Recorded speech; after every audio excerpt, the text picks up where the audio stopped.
Hello, everybody. Good afternoon, and welcome back to the Dugout Football Channel, where it is time for the match preview of Liverpool versus Southampton, with the Saints looking to do a league double over Liverpool for the first time since 2003-2004 season. Yes, it has been that long, and I can actually remember those two games as well. But joining me, and I'm absolutely delighted to say he's joining me, he's a busy man, but I've managed to get him on, is Dan Hargreaves from the Saints View. How are you doing, Dan?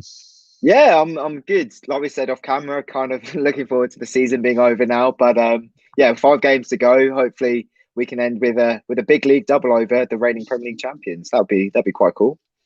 I like how you say reigning Premier League champions. It will be for just this week, and then obviously City will be champions and waiting as well. But no, absolute pleasure to get you on, and I like how you've come in a retro top as well. Yeah, no, absolutely. All our kits this season have been it's been a bit of a shambles. I think it's dispute with Under Armour, so stick to the retros this year. Aye, absolutely. Right, let's say hello to a few people, because I have seen a few people in here. Jordan Hyman is in. Hello, Jordan. Good morning, afternoon, Liz. Afternoon, Liz. Subscribe, like, and share, as Liz says. I swear, if we lose to Southampton with so many injuries to key players, I'm done. Oh dear. I will answer that in a minute. And Bits and Bobs is in. Hello, Bits and Bobs. I hope you are doing well. So, first question to you. How would you sum up Southampton's season? Roller coaster. Definitely a roller coaster. Season of two halves. If you want to talk about that sort of cliche, I think you go no further than this season. It's been, on the whole, it's been okay. I'd say it's been okay, but of course, we were so good in the first half of the season, and so bad in this since we beat you guys. Really, I think that it's been since then. It's basically been the vast majority of 2021. Look, at the beginning of the season, the expectation generally was a top half finish. I think that's what a lot of Saints fans wanted. Some were getting carried away a little bit, thinking based on how well we did in the second half of last season, how well we did in the restart period. Some fans were thinking, okay, it's only 6 weeks between the end of last season and the start of this one. Could we be dark horses for Europe? And at the start of the season, obviously, it looked like we might go and do that. We were playing very well. We got ourselves to the top of the league for 2 days. And even when we played you guys, we had a little bit of a difficult Christmas. But even when we played you guys and beat you, we were sixth. And that was 4th of January. So the drop's been awful. Don't get me wrong. Yeah. The drop has been an absolute disaster. And Ralph's come out and said, that he told the players around January time that he was really keen for us to go for the FA Cup. We did that. We were lucky with our draws. Let's be honest. You have to have a bit of luck with the draws. And to the extent that we played the likes of Arsenal and Wolves, who played second string sides, weren't bothered about the FA Cup. And it just feels like maybe there was a bit too much focus on the FA Cup now, to the extent that we just completely dropped off. And we went 9 games without a win, and there was a mixture of factors, injuries to key players. Danny Ings was out for a while. Yannick Vestergaard was out for a while. Refereeing decisions. I remember one game against Aston Villa. We were all over them, and we ended up losing 1-0. We didn't have that rub of the green that we had at the beginning of the season. So there've been factors, but you can't go as long as we have. I think we've won 2 league games since we beat you guys. That's just not good enough. Wow. We're in May now. Two league games since you beat us. No more than Burnley and Sheffield United. I can't think of another one. The Leicester game felt like a win, but yeah, I think 2 league wins and then however many in the FA Cup. So that kind of emphasises how big a downfall it's been. Wow. I honestly, like, when you guys were top of the league, I think, as you say, in that game against us, like, everyone was saying, "Oh, stop the count." Yeah, it's incredible. It's incredible how much you've actually fallen away. But I didn't realize it was only two or three league wins since then. That's very, very strange. Anyway, we do have a nice question for you, and it's from Liz Golden. Dan, how much do you love Danny Ings? So much. Oh my God, I love that man. I love that man. Danny's in a very odd situation. I don't think odd's the right word, actually. He won't say it's odd, but it's normal for Saints fans, really, in the sense that, our prime stock is, is catching the eye of other suitors. Yeah. So we don't know what's happening with Ingsy. I think he's injured for this game. I don't think he's going to be fit for this one, which is a shame because I'm sure he would have liked to have played at Anfield again. But yeah, he's not signed the contract yet. Ralph has said that he expects him to sign a contract. That's obviously the manager talking to the press. Yeah, we'll have to see. There is a fans forum tonight though, so maybe with Danny Ings. So we might find out. Oh, interesting. Yeah, you definitely need to check that out for sure. Jack Mack is in. Afternoon, lads. Hope you're all having a boss day. Hoping for a lot of entertaining fixtures. Yeah, absolutely. I'm doing good. Apart from it being absolutely dreich, damp, and wet here in Edinburgh. Good afternoon. Hope you're well, lads. Chris Welsh. I'm very well, Chris, and I hope you are doing well as well. Now, there is a certain man who, unfortunately, is going to be ineligible to face us on Saturday, and it is this man, Takumi Minamino. Now, what have you made of his loan spell at Saints? It's been an interesting one. I think the general consensus is he's been average. To be honest, we didn't need him. There was absolutely no reason for us to get another winger in or a cam, whatever sort of attacking midfielder, playmaker kind of role. And that's because that's probably our most congested area of the pitch. What we wanted was a fullback. We wanted a backup for well, we needed two fullbacks really. We wanted Ainsley, Maitland, and Niles, but yeah, there was just issues with getting a loan deal, and so he went off to West Brom, which was a pain. But yeah, Ralph said that he'd been eyeing him for a while. Like the club have had his eye on him, and that was before he left Salzburg for Liverpool, I think, with the whole Red Bull situation. And they thought, okay, so he plays a very similar role at Salzburg. He played a similar role at Liverpool. He'll fit in straight away. And in fairness, he has fit in when he's played. But the fact that he scored 2 goals early on probably overshadows the fact that he has been average. Obviously cup tied as well, so he hasn't been able to play any sort of role in this FA Cup run we went on. And then there have been games where he's not started, and it's been crying out for a bit of creativity off of the bench, which is poor management from Ralph. But yeah, I think if Saints were offered him for 8, 9, 10 million pounds, then I'd take him. But any more than that, I wouldn't sign him on a permanent deal. And I think the latest I saw was he's been linked with Sevilla. Yeah, how true that is, I don't know. But yeah, he's not been a game changer. Let's put it that way. Yeah. Funnily enough, he said Sevilla. Dortmund are one of the other teams. They seem to be interested. They've been interested in him since his Salzburg days, and yeah, I can honestly agree. I think obviously with Ralph, obviously being from Salzburg, and people calling him the Austrian Klopp. Obviously, we've got Jurgen Klopp versus the Austrian Klopp on Saturday. But yeah, look, I think Takumi Minamino has been unlucky with his playtime. I honestly do. I think he went out on loan the right time. I was one of those that was very, very angry when he went out on loan. I thought he had a lot of other opportunities to give in the Liverpool side, but unfortunately, it's just not been. Chris Welsh has got you a question. What have you made of Southampton's season?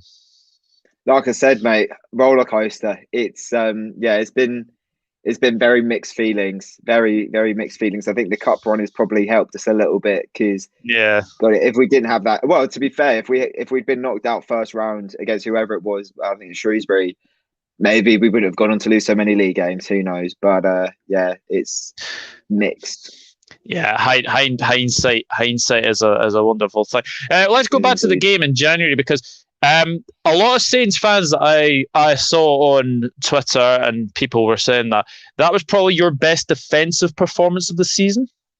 Yeah, I would agree. I would agree with that. Only in the sense that we have at times been prone, and that's not necessarily up to that point this season. After the game, we've definitely seen it, but we have been prone to give away silly goals, silly mistakes, individual errors, soft goals.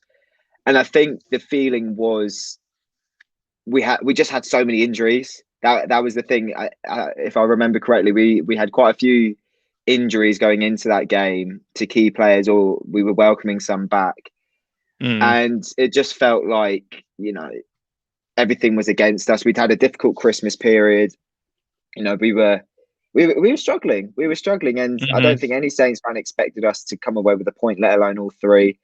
But we basically got the early goal and defended with our lives. And you look at defensive performances like that with players like Jack Stevens, like Jan Valery, who have been incredibly inconsistent, and you just think, where's that been for the rest of the season after that? We're capable of that. We did it against Leicester. To be honest, Leicester was one of our better defensive performances, and that was with 10 men against a good Leicester didn't show up, let's be honest, but against 10 men, with 10 men, for 80 minutes, those sort of performances against Liverpool and Leicester, they're on par with each other, where we were able to snatch a goal and just defend it with our lives. And it is frustrating to have not seen it again, really, to have had one or two performances. And these are against top sides as well. That's the thing. We've not been able to do this against you. We conceded 3 away at Newcastle, conceded 2 at home to Burnley, conceded 2 at home to Brighton. These sorts of games, that's the frustration of this season. Les Golden said, "I'm not sure the English Premier League is the best place for Taki." I think if he buffered up a little bit, I think he's too lightweight. I think he gets pushed off the ball a lot. Would you agree?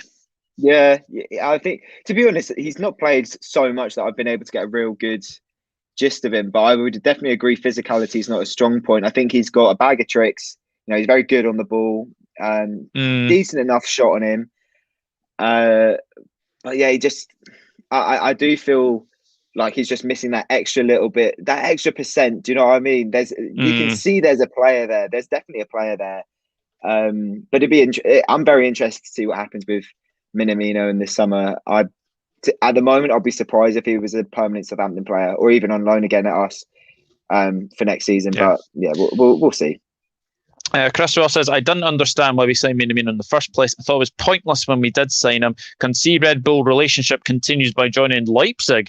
Sure, they will take a chance on it." Well, I wouldn't be against that either. I think he's probably going to be one that moves on. I just don't see him being involved in the first team, sadly. But there is big news for Southampton fans, because Jan Vestergaard's red card has been rescinded, and I'm very, very glad. I did not think at the time when I was watching that game against Leicester, I did not think it was a red card. So how big a boost is it to have Vestergaard in the squad for Saturday? Yeah, it's a massive boost. One of our better players this season. He's come on a lot. Obviously, you just want as many players available as you want, regardless of whether or not they're going to be in the starting 11. But yeah, he's been massive, and I think as well, like you say, there were so many anti decision of that doesn't really make sense. But you know what I mean? A lot of people were against red card. Let's put it that way. They just thought it was a ridiculous decision, and the thing is, like you say, hindsight is a wonderful thing. We went on to get something from the game, and we played incredibly well with 10 men for 80 minutes. And Ralph made the substitution straight away, which is something he hasn't done, against Leicester, against Man United in those previous 9-0s. But it just felt, with that red card, it just felt like everything was going. It was like Sky had paid the referee. This is a massive. I'm joking here, but it was as if someone had paid the referee to send, because Bertrand was sent off against Leicester in the 9-0 in the 12th minute. This was the 10th minute. It was like really like, you've got to be joking. So he's a massive boost, and it'll be interesting to see who partners him, because I think there's probably 4 centre backs now that could play alongside Yannick Vestergaard. Yeah, and the thing is, like, I know you've had obviously a Kyle Walker Peters. Do you think right back would be a position to strengthen in the summer? As a backup, we definitely need a backup for Kyle, but he's going to be first choice for 5 seasons. I really Yeah. think he's that good. I think it's very similar to Ryan Bertrand. You know, came in on loan initially, signed him permanently, and has been first choice for a long time. Um, Fullback is an area we need to strengthen. We'll be getting a new first choice left back this summer, or at least I hope, because Bertrand's going, or it looks like he's Mhm. going. He's not going to sign the contract. So in terms of right back, we definitely need a backup, because at the moment we've got one left back, one right back, which is that don't get me started. But in terms of left back, we've been linked with Rico Henry off of Brentford. I think if we were to get him, if they're not going to go up, that would be quality. That'd be a really good addition. I think he's a great player, young player as well, and it'd be the same sort of thing. So left back's more the priority in terms of the fullback areas, Mhm. I'd say. Yeah, and one man who will be in the Liverpool squad, but he probably won't play, and is as an actual admirer of the of Southampton is Neco Williams. Do you think there might be a bit of movement in there? Yeah, he's been linked with us, I think, for 2 windows now, 2 or 3 Hmm. windows. So I definitely think he's on a short list. Again, it might be a case of sign him on loan and see how he does. I'd prefer Rico Henry, if I'm honest. Hmm. But these are just names who, neither Yeah. of them might be on the short list. It's all media speculation. From what I've seen loads of like criticism of Nico Williams. He had to go off social media for a bit, didn't he, or something? Like there was a bit of, disgust and abuse. So I don't know. I don't watch him. I'll be honest. I haven't seen enough of him to know. But I'd take him. I'd take anyone at left back at the moment. We just desperately need a left back, even if it's backup. Yeah, I didn't actually realize Bertrand was leaving. I did not Yeah, actually it's gone under realize the that. radar. It's gone under the radar. It's not official, but I mean, we're 5 games to go. His contract runs out in the summer. I don't think he's staying. Very, very interesting. Oh, yeah, definitely left back is definitely one to strengthen there for sure. So obviously, knowing that you'd obviously beat us in January, how are you feeling going into this game? Do you think there's a sense of we can maybe get another famous win at Anfield, or Yeah, how of are course. you feeling going into this one? I'm relaxed. I'm relaxed. I'm relaxed for every game now. I was very relaxed for the Spurs game. I was a bit more, you know, keen to see us do well against Leicester only because of what happened before and all of that. But yeah, of course. I mean, I when I was doing my own preview, I was looking at the results. 7 defeats in the league for Liverpool since we beat you guys. 6 of them at home. Mm, You'd be naive to think we have no chance. yeah. Um, I think you can take our first half against Spurs. You can take the way we defended against Leicester. The way we responded to going 2-0 down against Burnley. If you take those aspects of performances, then I do think and bring them to Liverpool, then I think we can definitely come away with something. But then we've like I said earlier, we've got an incredibly frustrating just habit of being woeful from minute 1 to minute 90, and that I think West Brom losing 3-0, that was probably our worst performance of the season right before a cup semi-final. We didn't show up for the semi-final either. So I don't know, mate. I'll be honest with you. I really don't know what's going to happen. I think having looked at the lineup that we played against Leicester to start off with, it seemed like we were now going to just kind of rotate players, experiment with different players, different systems.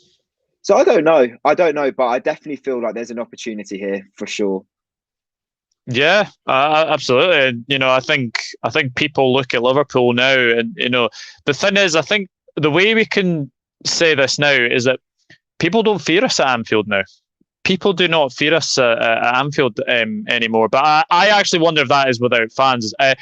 Do you think Southampton benefit without fans, or do you actually need the fans to get you up the table, if so to speak? That's a tough one. Is it? If you'd asked me that when we ahead of the home game against Liverpool, I would have said, yeah, we've actually played better without fans. Obviously because of how we've been doing, but there was. I think as soon as we went into that restart and played some of our best football under Ralph and got some of our better results, it kind of did feel like, at times at St Mary's there's been toxicity, and it kind of felt with no fans, no pressure put onto the players that maybe were benefiting from that. But now I think they're at a point where I think it's the same with every Premier League side. To be honest, I think every Premier League player is just bored. They want to be playing in front of crowds again.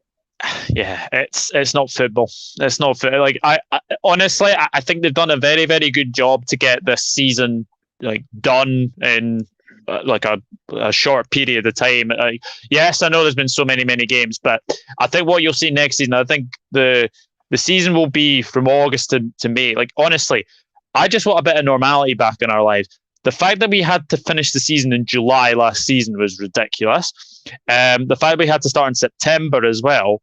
So it'll be nice to have a wee bit of, normality. Zani has asked a question. Thoughts on Taki? I think we've discussed Taki. Yeah, mixed feelings, mixed thoughts. Yeah, definitely. Zani brings the banter. Yep. The fans giving Neko slack and abuse are morons who think it's FIFA and end up signing Kyle Walker as backup. Oh, Jesus. Oh, dear, oh, dear, oh, dear. This game should go ahead if our fans don't copy the morons on Sunday. Oh, yeah. Yeah, what? I have to ask you about that because looking in on, as you're obviously a football journalist, what did you make of the scenes at Old Trafford? I'm not going to lie to you, mate. I went to the protest. I was there. You were there? Yeah, because I've got a good mate of mine is a United fan, and he needed a bit of backup because he was scared to go by himself. I'm joking, but I did go with him. A couple of us went, and out of interest, there was absolutely nothing wrong with protesting against ownership. We saw that Arsenal did, but breaking in, going on the pitch, abusing police, abusing stewards, breaking camera equipment, it's bad PR. It's bad PR for Man United. If it had been a peaceful protest, which it was up until about 3 p.m, 2:30, whatever it was fine. I got there. We got to Old Trafford about 1. A few chants going on. Some people had let off smoke bombs, as you'd expect. A lot of people wearing masks. Being respectful for the fact that we are still in a pandemic, myself included. But they took the piss. It took it too far. The however many few idiots who broke in, that was taking it too far. And making a statement. Okay, fair enough. It did make a statement. It's postponed Man United's biggest fixture, Liverpool's biggest fixture, in terms of history and rivalry. But up until the point where people were breaking, there was nothing wrong with it. Very, very interesting. It's nice to get another fan's point of view from it, because I've seen lots of comments like condemning it, saying that it was wrong. I agree with the protests, but when you bring like violence into it, that just crosses a line. Stewards and police were there to just help out. I think it was a steward or policeman. I don't know who it was, but it had like some gash around his eye. And if you've seen the video of this guy just throwing a Sky Sports camera, I think someone threw a flare towards Jamie Carragher. Like, there's just no need. Yeah, definitely. The fans who break him were the morons for me. Well, at least Dan was being very sensible and not going to Old Journalism Trafford. Career, right, mate? Can you imagine if I got caught on Sky on the Old Trafford pitch? I'd be absolutely dusted. Yeah, no, stay away from that. Don't do it, guys. No, definitely not. Outside protest is the way to go and make it peaceful, no violence. Hi Rich Sports, hope you are doing well as well. But yeah, we've talked Neko Williams, we've talked Takumi Minamino, we've talked the protest as well. So looking at this game, how do you think the Saints will line up on Saturday? I can give you what I would like to see. I've got no clue how Ralph's going to approach it, but I think I think he'll go Alex McCarthy in goal. He, for whatever reason, Ralph put him in against Leicester and he had a very good game. I think goalkeeper is definitely an area that we're going to look to strengthen in the summer, or at least hope. I can give you a list of names. I'd absolutely love Sam Johnston to come down to St Mary's, but we won't be able to afford the 20 million price tag. I can see it already. So that's a dream. But yeah, I think it'd be McCarthy in goal. In terms of a back four, definitely Walker Peters at right back. I think Vestergaard will definitely be one of the two. Haven't got a left back really at the moment. So for me, I'd like to see Jan Bednarek rested. He's played a lot of football this season for club and country, and there've been a few calls for him to be rested, not dropped. You know, he's been good this season. He's not been great. I think he was better last year, but he's been good. And Mohamed Salisu came on after the red card for 80 minutes and was absolutely unreal. He's shown a lot of promise, young lad who hasn't really had the opportunities a lot of fans expected. I think it took till February to make his debut after being signed in the summer because he had loads of niggles with injury. But there's a clear player there. So I'd like to see him get a start. And then I think Jack Stevens deserves a start after his performance against Leicester. No one expected him to play. So probably Stevens or Salisu at left back, which, you know, will definitely be the area to exploit from our side of things. In the middle, I'd like to see Ward-Prowse. Obviously, he'll 100% start. And then next to him, I'd like to see our young lad Ibrahima Diallo. He didn't play against Leicester, I don't think, or didn't start. And he's been great for the most part. On the right, Stuart Armstrong. He's been one of my favourites this year. On the left, I don't know. I think it might be our young lad Nathan Teller. He's been very good. He started against Leicester. He started against Spurs. It definitely feels like there's a goal coming for him. You know, he had a few chances a couple of months ago against Sheffield United. I think he had a chance against Spurs. He had a good chance against Leicester before being taken off after the red card. And then up front, I think it's going to be Shea Adams and Nathan Redmond. We might see Redmond on the left and then Teller up front next to Adams. But if Ingsy's not playing, I think it'll be Redmond or Teller up front. Very, very interested. Yeah, obviously, Che Adams. Now Scotland striker. I know. It's quite incredible. Yeah, the thing is, I think it's been in the works for a while, and we've just not known about it. There were rumours at the time. We thought they were just rumours that he could play, that he was eligible for Scotland when he came down to St Mary's. But I think the general consensus was he'd had a very good season for Birmingham in the Championship, and he might be able to knock on the door after a season in the Premier League of the England setup. That hasn't happened. And he's got the chance to play in the Euros. I mean, to be fair, he could still end up playing for England one day. I don't think it will happen, but I think you know, they've got the Euros. He's good enough to start for Scotland without a doubt. He's scored a goal already, and he's impressed. So yeah, look, I'm happy to see my players on the international stage, just not for Scotland. I knew that was coming. But one man you can take proud of is James Ward-Prowse. Now, I think this guy's had a terrific season. Is he the best free kick taker in the Premier League? Because we've seen from his set pieces this season that he can hit a ball. And do you think Gareth Southgate will pick him for England in the Euros this summer? Yes and yes. Very simply put, yes and yes. He is without a doubt the best Premier League free kick taker in the Premier League, in the sense that the amount of times he's scored, or at least worked the keeper, he's been incredibly close, it's unbelievable. I mean, the thing is, we can all talk about his free kicks since he made his debut back in 2012. He's been known as the kid who likes to take free kicks and set pieces. But under Ralph, he's transformed his game. I remember under Mark Hughes, there were times where he wasn't even making the squad. You know, it's mental to think now he wasn't making the squad. He was linked with a loan move to Watford, and you just think now, you know, he's been our player of the season, in my opinion. There's other players that other fans will say, but for me, he's been our player of the season. He's a box-to-box midfielder. He's one of the fittest players in the Premier League in terms of distance covered. I think last season he was up there with most distance covered by any player. He hasn't missed a single minute. I think it was a Spurs fan tweeted, or a Spurs page tweeted, that Højbjerg was the only outfield player who's played every minute. That's wrong. Ward-Prowse is one of them as well. Gareth Southgate would be, and Gareth Southgate knows this. We can already tell Gareth Southgate would be incredibly naive to overlook James Ward-Prowse. He's been included in all of the England camps, or he's been called up every camp since September.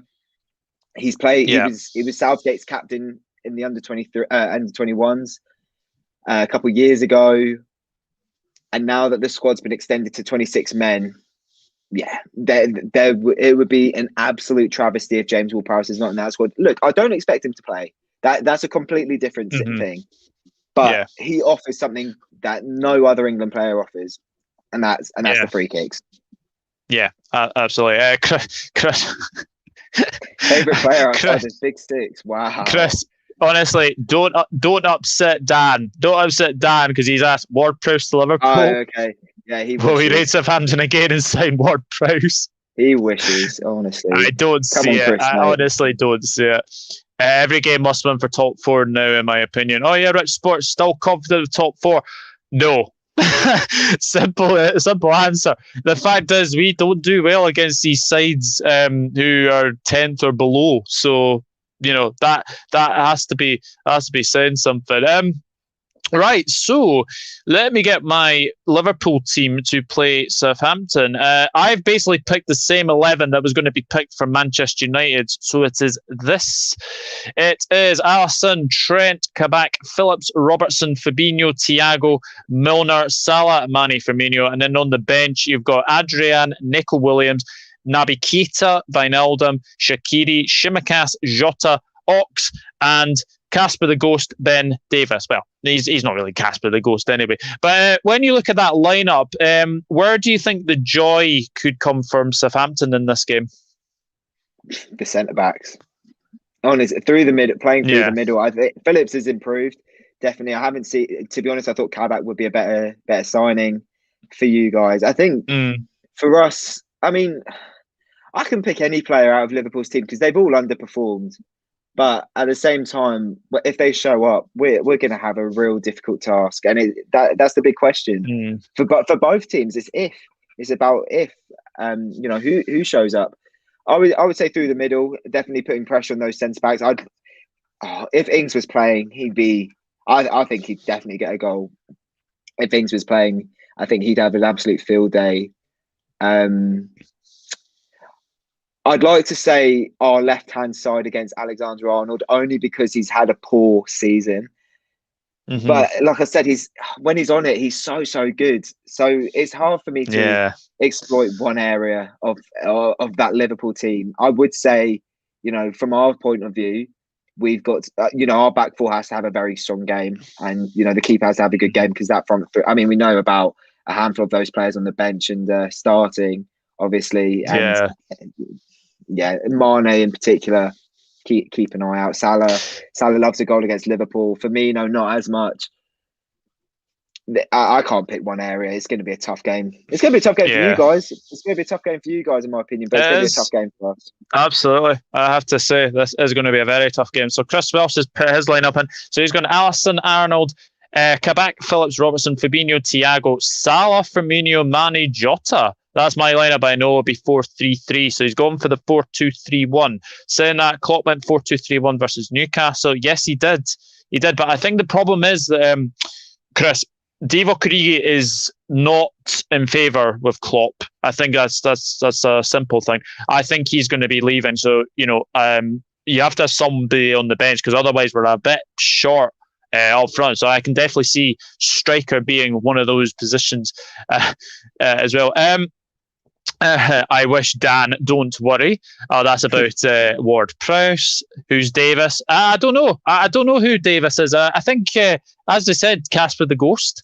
It's a very, very weird signing, I have to say. What is it? Davis, says Liz. The Tottenham left back.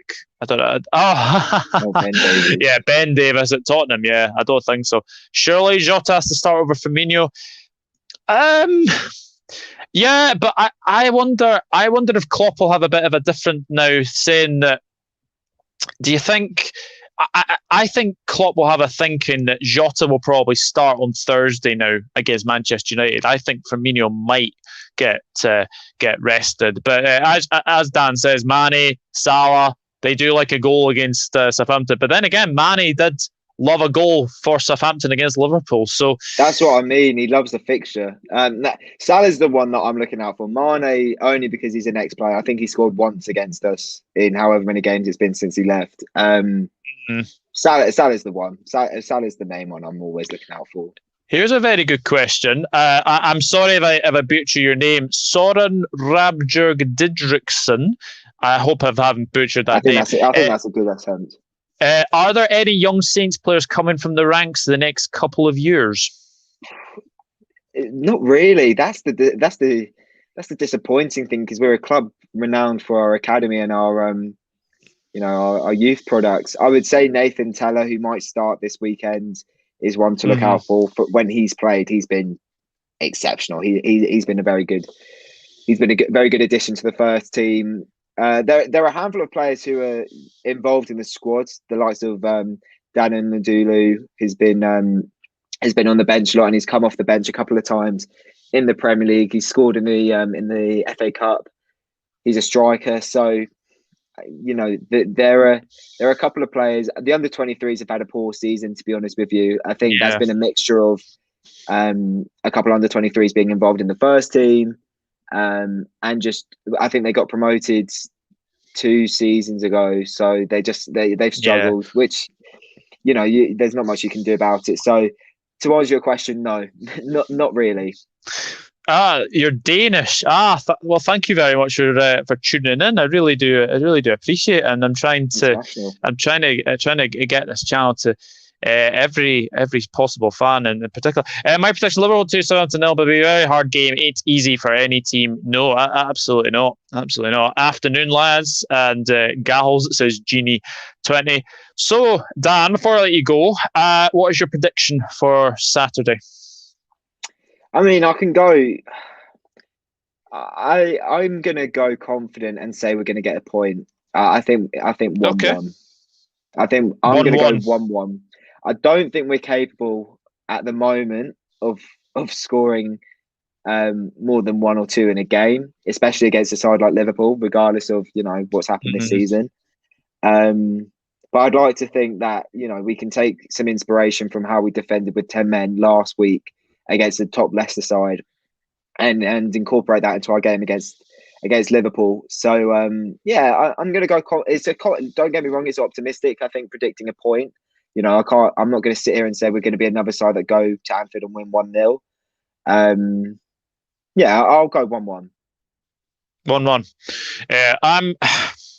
I think we will get the 3 points, but I do think it'll be tough, and I'm actually going to predict this now.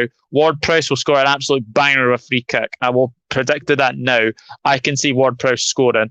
For us, I think Jota will come off the bench at half time, and I think Salah will probably score the other one. Salah will score. That's fine. What I will say is I'd rather face Firmino than Jota. I think Jota's I think he's been one to watch, and not a lot of people have paid any attention to him. Yeah, absolutely. Let's call him. Dan, you seem like a great guy, but LFC 4, Southampton 1. Cheers, Liz. I'll take that. I'll take the great guy comment. Here's a good question from Shabani Boze. Why are Southampton rotating goalkeepers? I honestly don't know. Maybe it's a fight for who doesn't want to be number 2. The thing is, McCarthy deserved to be dropped after, I think it was the Leeds game back in January. His force had come in the FA Cup, had a few good performances. It made sense. There were a lot of calls for McCarthy to be dropped. It was a shame because McCarthy had a good first half of the season, but completely dropped off. And then for whatever reason, Ralph played him against Man City. I mean, what good is that going to do to your confidence if you've just been dropped and then you're thrown in against Man City when they were at their peak? We lost 5-2. And then play him against Leicester. And the last time he played Leicester, at home. We lost 9-0 when he wasn't in goal. That was Angus Gunn that day. But you know what I mean? Like it just doesn't make sense. Forster's not been great. I'm going to state that, you know, I'd still say McCarthy's the better shot. I do like Alex McCarthy, but it's come to a point now where I feel like goalkeeper is definitely an area we need to improve on. And we've got too many keepers. That's literally, we've got a young lad, Harry Lewis, has been, you know, I think we signed him in 2016 and he's had a few first team appearances. It feels like he's been here forever. Like we've got Angus Gunn, who's been on loan at Stoke this season. And then we've got McCarthy and Forster. We've got 4 keepers there. 2 of them have to go at least. Yeah, I have to agree. Soren Radbjerg Didriksen, 3-2 Saints. Hard fought game, winner by Armstrong. Back to work. Good luck. Well, thank you very much for tuning in. Saturday. There is no way there's going to be 5 goals. It's 8:15 on Sky. No chance. Well, we'll see. Chance. We'll see. But to Soren Radbjerg Didriksen, thank you very much for tuning in. And obviously, if you do have obviously liked this video, then obviously do subscribe as well. It's always nice to get Saints fans on here. Salah and Jota, only one scoring for us, really. Yeah, absolutely. Like to see Southampton back in the top 10 like they were under Koeman. Yeah, I would as well. I thought this season was going to be it, mate. I think that's the thing. There's a bit of a sour taste at the moment in the fan base, and this summer's huge. This summer is so big because if we don't have a strong transfer window, we will be relegation fodder. I hate to say it, but you know, we have to have a big season. We have to have a big summer. We have to have a big summer. Oh, I hope not. Mr. Anthony, glad Vestergaard red got overturned. Wrong decision, never a red. I think we were both saying that. Yeah, no, Ant's a good lad. He's got his head screwed on the right way round. He knows. Yeah, he is a good lad. Unfortunately, Anthony, Danny Ings is injured, so he might not be. There might be a miraculous recovery. That, you know, there was no timestamp on it. The press conference is later today, so we'll find out. But I would assume so. Thank you for tuning in, Anthony. I really do appreciate it. Soren, thank you very, very much. Chris Welsh, lad. I think he's waving at him. Hi. Waving at him. Yeah. Waving at him. Dan, it's been an absolute pleasure to get you on, and I know you're a busy man. Obviously, uni and all this, and obviously being a football writer. As well, but I really do appreciate you coming on. Thank you very much. Pleasure. It's my pleasure. Giving your all insights into all things Southampton. Just tell us a little about obviously the Saints view. You did have your own channel, didn't you? I did for a little bit. That never really worked out, and other priorities. Saints view's always been my priority.